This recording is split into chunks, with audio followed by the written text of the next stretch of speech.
Well, guys, a giant weight has been lifted off my shoulders, I guess you could say. So, I moved into my house a little over a year ago, and in that time, it's taken me a little while to go through all my collectibles and get everything out, but I still knew where everything was being stored. But one collection that just slipped by me and I could not find for over a year was my entire Blu-ray collection.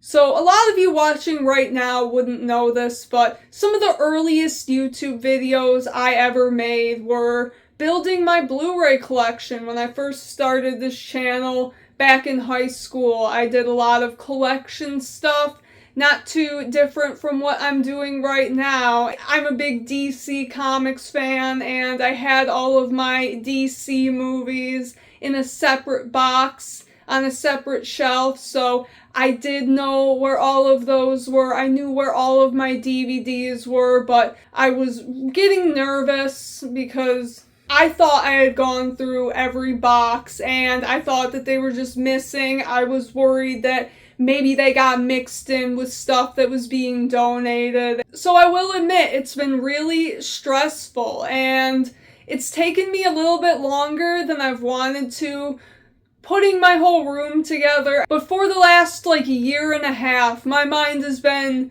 preoccupied on where these movies were, and to finally have them, to be able to go through the box and just relive some of those memories. And I haven't really opened this box and looked in it outside of just sort of what was on the top, but as you can see, it's a very large box. Most of this is mine that I've accumulated over the years. Some of it was my husband Luke's that he picked up before I met him, and then some of it is stuff that we bought together, but I would say the majority of what's in here is my stuff. So I wanted to switch over the camera and give you guys a little bit of a look inside here. And as you can see right on the top, we have quite the variety of movies going on here.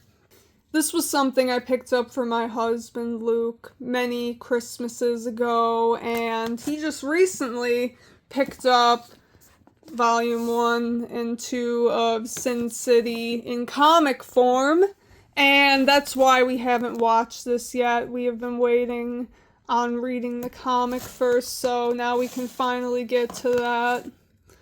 This one is one that my brother got me, back in high school. I don't think I've even watched this yet.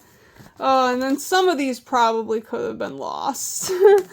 I have a lot of Seth Rogen comedies. We have a lot of stuff like this, like old movies, Orson Welles, Edward G. Robinson. So that would have been a shame to lose some of those old movies. Of course, you got the SpongeBob first one and then the second one. This one I haven't watched. I think Luke pick this one up. FYE or something. Leonardo DiCaprio in Shutter Island. I like Martin Scorsese a lot. This one was pretty good, but not one of my favorites, but still pretty cool concept.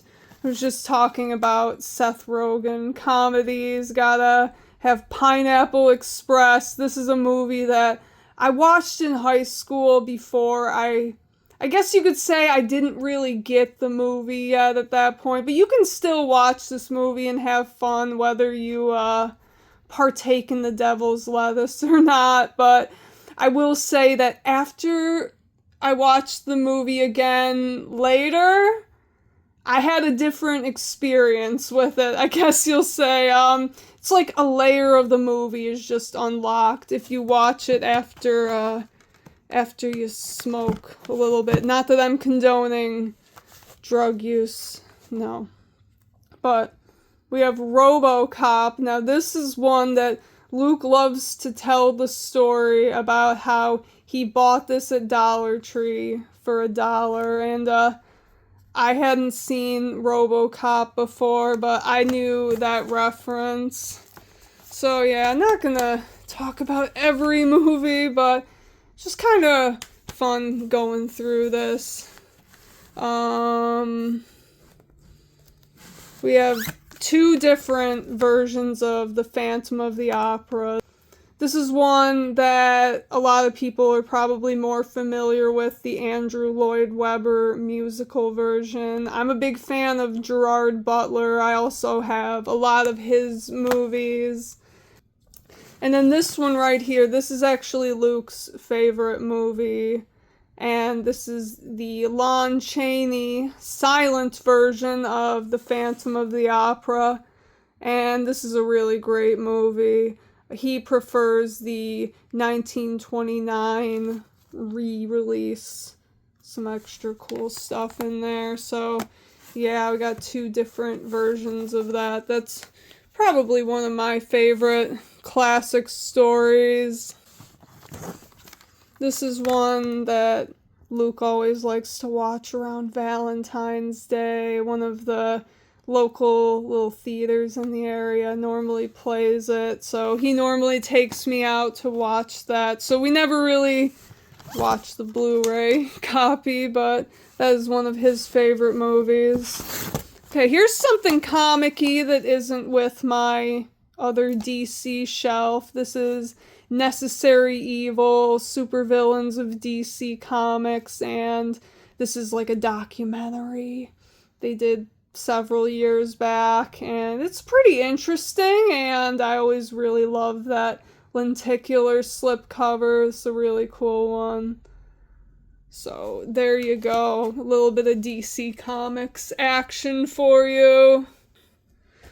Of course, you have to have Star Wars, the original trilogy. I think this was one from Luke's collection. I never actually got around to picking up the Star Wars movies. As a kid, I watched Star Wars on some like home recorded DVDs. Like when they played them on HBO without the commercials, my mom would just record them off the TV. So that's how we had Star Wars and a bunch of other movies. Got some more Gerard Butler. Pull out some of his movies.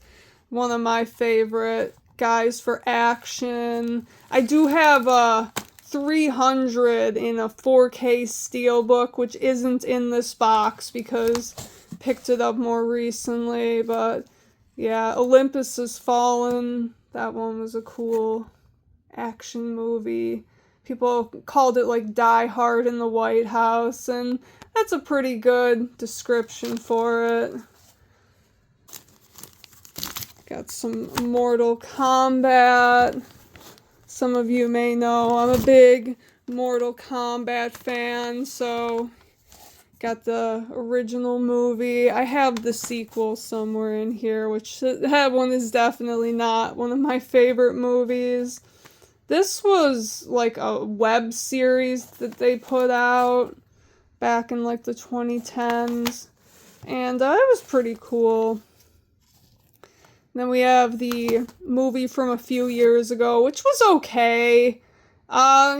Some people really hate on it because some of the characters in it weren't really that great, but I don't know, it was okay. You could tell they're like building up a universe. They didn't have a crazy huge budget.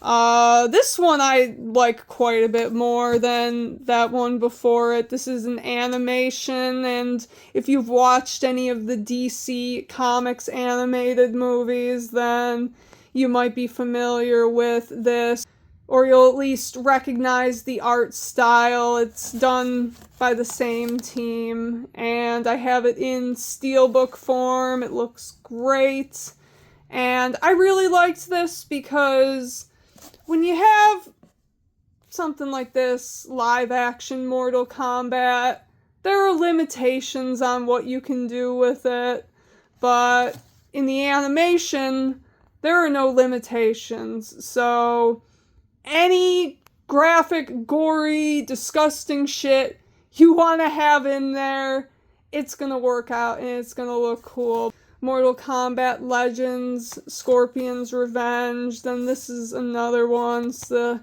sequel to it, and this one was okay, but I haven't watched any of the other ones they've done. I haven't kept up with it. I guess there were quite a few, but I think this first one is definitely my favorite of these two. Some more old movies here. Key Largo, Humphrey Bogart, Edward G. Robinson. That was a cool one. We have this store in our area that carries a bunch of old classic movies. You know, we're big fans of Orson Welles, so this was one we watched quite a few years back, The Lady from Shanghai, and I'll just say what a roller coaster that movie was. If you haven't heard of it and you're familiar with Orson Welles, if you like any of his work, here's another one. He's not really in much of this one, but if you've watched the movie, you'll know why. The Third Man. That one was really cool. This movie, Life is Beautiful. It's an Italian movie, and I'll say, and I don't think Luke will mind me saying this, we both cried so much after watching this movie. We were bawling our eyes out. This is a weird movie to try and explain. Essentially some really bad things that happened in the 1940s take place, and this family gets broken up, and this father here is just trying to make the horrors of what's going on better for his son. So there's a lot of comedy, and it can be lighthearted despite the very dark material going on. Yeah, it's hard to describe this movie, especially in a way that is YouTube friendly, but yeah, I would not watch it again. If you are a fan of foreign movies, I would recommend watching it at least once, but just know it's some very heavy stuff. I just want you to know there's another layer down there too. This is not even scraping the bottom of the barrel yet. I found that other Mortal Kombat one, Annihilation. This is such a bad movie. Oh my goodness.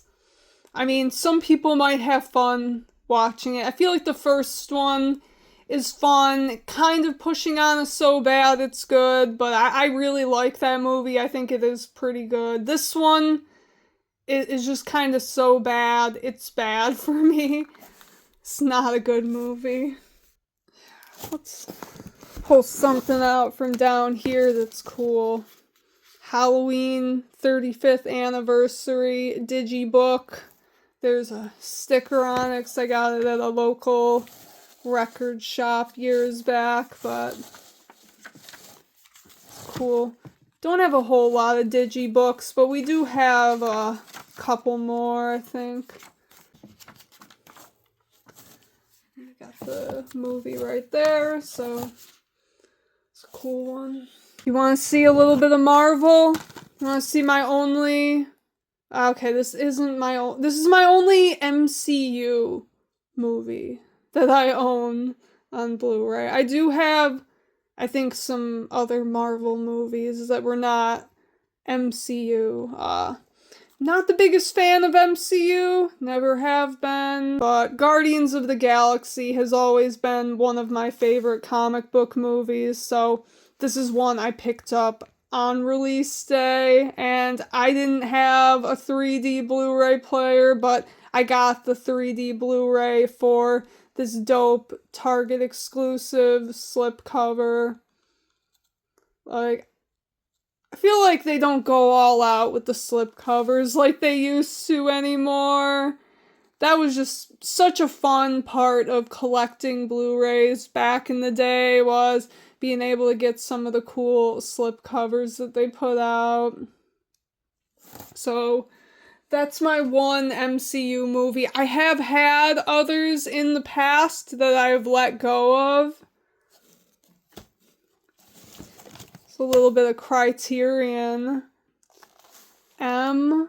This is a very dark movie. I'm not even going to talk about the subject matter of this. If you are interested, can look it up. But yeah, very dark movie. The first time I tried to watch this movie, it was absolutely not the right time to try and watch a movie, and it didn't go well. We had to turn it off pretty early on, but we did wind up watching it in full eventually, and it's a pretty good movie.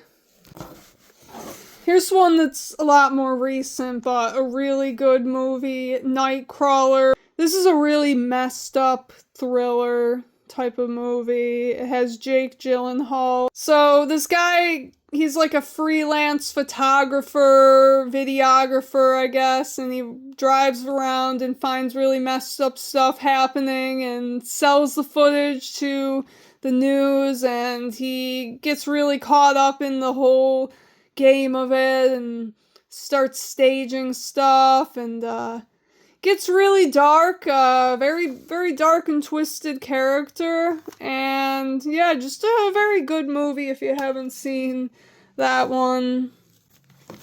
Oh, now this is a good movie here. Daniel Day-Lewis, There Will Be Blood. It also has Paul Dano in it, who you might know from The Batman as the Riddler. And Daniel Day-Lewis is just like the worst person ever. Just like this greedy oil tycoon that comes to this little town and just sucks them dry of everything. And he's just a really horrible person in general. And then you also have Paul Dano, who is this like insane preacher and is just also a really horrible person as well. And the performances are all great in this. I would just say, go watch this movie. You really don't need to know anything going in, and I don't want to spoil it, but just really great performances. Great movie there. Some of my favorite movies to watch around Halloween time, and just in general, I'd say the first Nightmare on Elm Street is probably one of my favorite movies. I think 2 and 3 are pretty good still. Everything after that, it starts to get really bad.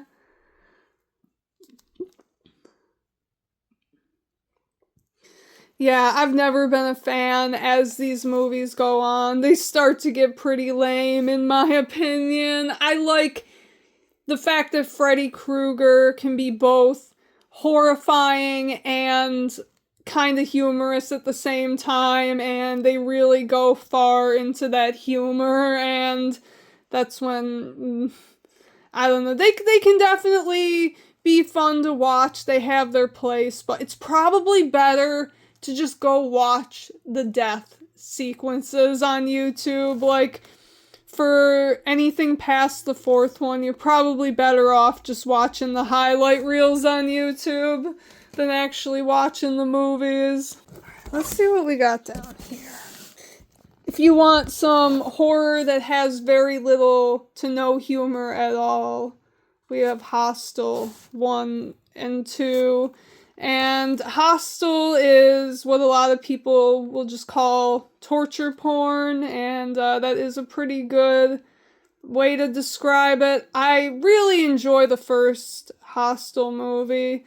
The second one, it's okay, but it starts to get a little convoluted for me at that point. But I think the first one was good because it just kind of felt real, and you know, you didn't really know what was going on yet at that point, and I think it was effective. It was good. Like, this is one that I watched as a kid, and, you know, I was never really affected by horror movies like that. This is one that was, like, really cheap back in the day for this 2-pack, and I guess they made a 3rd one. Oh, got some Indiana Jones in there. Raiders of the Lost Ark. This has been one of my favorite movies since I was a little kid. Used to watch the Indiana Jones movies a lot. These were ones that we also had on, like, burnt DVDs, like, bootleg DVDs. It's another Marvel movie, but like I said, not MCU. I do have some of the X-Men movies. This is one of Luke's, Rick and Morty season 1.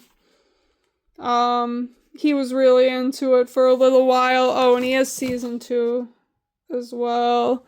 Yeah. Oh, I think season 3 too. And that's all that we've watched was the first 3. In my opinion, I thought that the first 2 were alright, and then the third one kind of dropped off. I don't know, once the whole Pickle Rick thing came around. But, yeah, that was always more Luke's thing than mine. Here's a mafia movie that I don't see get talked about much, but this is a really good one. Donnie Brasco with Al Pacino and Johnny Depp as the lead. He plays FBI agent Joe Pistone, who has the undercover mob alias of Donnie Brasco, and it's a true story. There is a book that Joe Pistone wrote about his time infiltrating the mob, and that's a really interesting book. I think the book is a lot cooler than the movie, but the movie's still pretty decent. This is a cool one. I've talked about this a little bit on my channel because I picked up a comic book that was based on this movie right here, Deathgasm. Really cool metalhead, sort of horror comedy type of movie. These guys, they find like a sheet of music, and when they play it, releases all these demons, and it's fun. It's a good time, for sure. It's definitely a good time, and it's a new comic book and a sequel coming. The sequel for this movie has been long overdue. There were some issues keeping it from coming out, but it's finally happening either this year or next. So there you go, Deathgasm. If you haven't watched this movie, definitely check it out. I'm not sure if it's streaming anywhere. The first place I watched it was Netflix, but I'm not sure if it is still available on there. There's a scene from this movie that became a meme where this guy and that girl are sitting on a park bench eating ice cream, and this dude's got like the full like black metal corpse paint, and she just looks totally normal. So maybe you've seen that before, but yeah, good movie. Here's another digibook. Dirty Harry. This is one that I actually thrifted, so pretty cool. Got that for like $1, $2, something like that.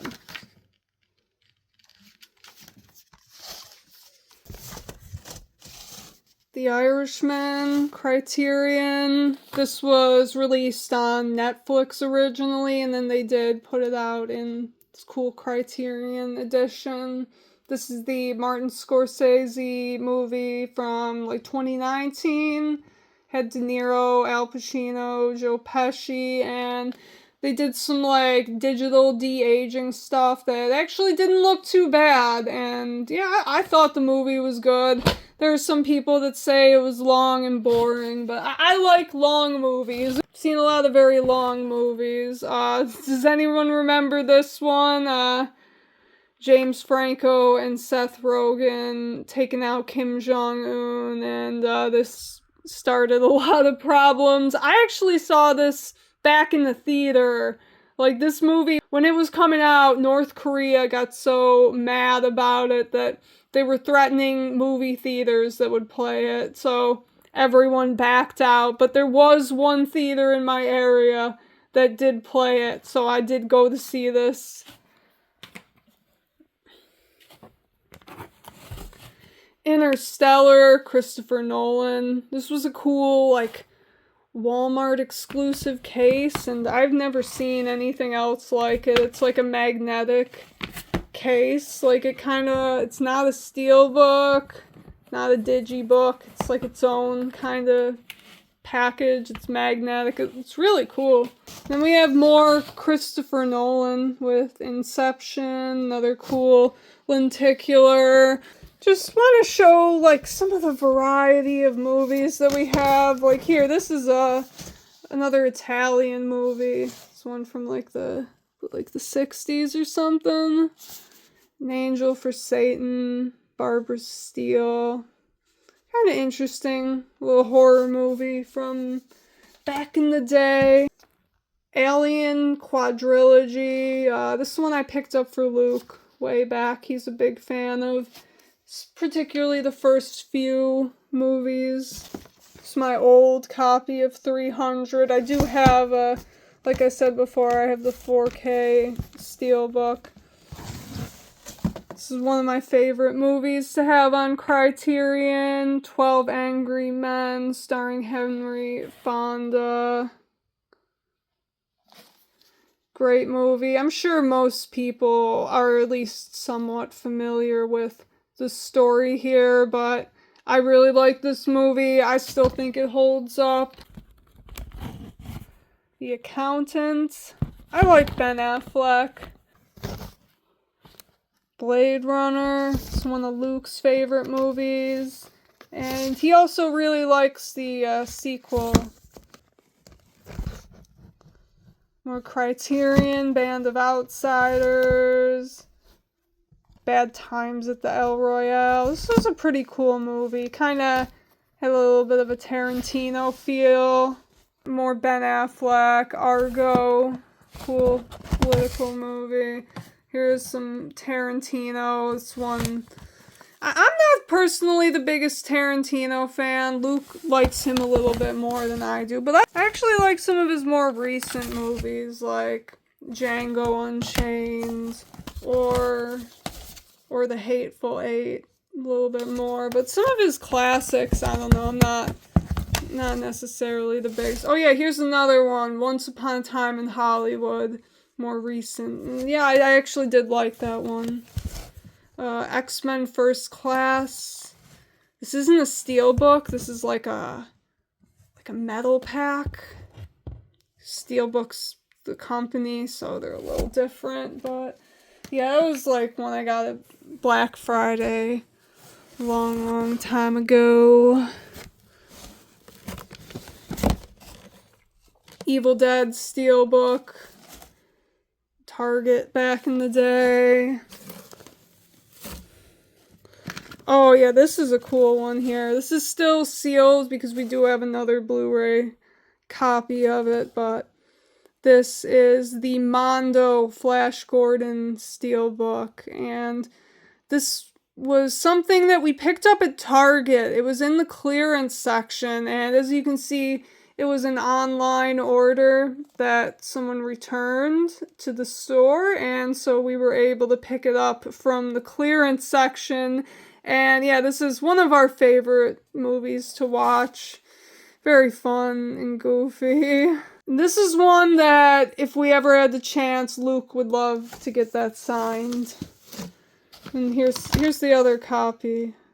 Flash Gordon. Oh, this is one of my favorites. Like, the original Evil Dead is cool. I dig it. It's more Luke's thing.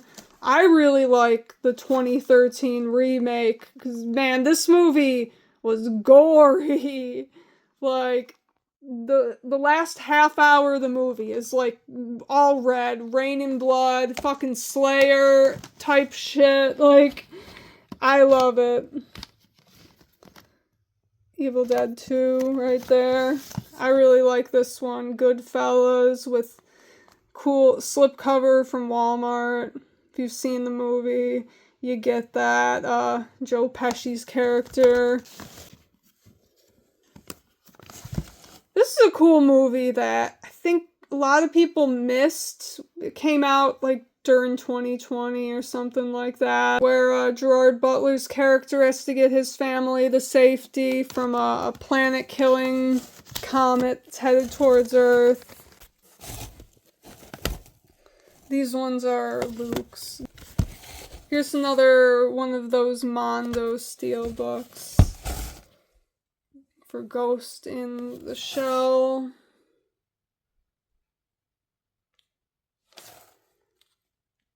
It's pretty cool. I'm not as big into anime as Luke, but it is pretty cool. Oh, this is cool. I do have the recent All Quiet on the Western Front that was on Netflix. I have a digibook of that somewhere, but right here I have the original from, I think, 1930. Pre-code war movies. Very graphic, a very real look at what it was like in World War I. And yeah, very, very impactful movie, very heavy, but it's a good one. It's a very good one. And I did like the recent one as well. Hi! You want to watch a movie, girl? What would Selena like? Oh. I think Selena would want to watch Deathgasm. You want to watch Deathgasm, girl? She seems like a metalhead kitty. Yeah, I think she likes it. Casino. More Martin Scorsese. Gerard Butler. Girl, hi. What you doing? So, this one is one of my favorite movies, actually. This was one Luke had, and I hadn't seen before hanging out with him. And it's the 70th anniversary digibook. And yeah, I'm a pretentious film nerd, so yeah, I'll say Citizen Kane is one of my favorite movies. And I do think it probably is one of the best movies of all time. So many film techniques came from this movie. Orson Welles did a great job. He was only like 25 when he acted and directed in this movie, and they did a great job. So, looks like I won't be able to pull anything else out of this box, so I think we're gonna wrap it up here. Thank you for going through this box with me. I was just so excited after not being able to find these for over a year to finally be able to go through such a big part of my collecting history, and I would have been very sad if I couldn't find them again. I don't think I said, actually, where I found them. They were in my garage. They got tucked away behind a bunch of other boxes, and I had checked all the other boxes. I didn't find them, but there was actually a piece of carpet from when we did the carpets when we moved in, and this carpet got placed over the box of movies, and it was like in a corner. It was the last place I possibly could have checked, and I finally was able to find it. So a year plus long anxiety has finally been lifted off of me. I know this is probably going to be a long video, so if you made it to the end, thank you so much. And to let me know that you watched all the way through, I want you to leave me a comment and let me know your favorite movie of all time. Doesn't have to be one that I showed, just your favorite movie of all time. I'd love to hear it. Anyways, thank you again, and peace out.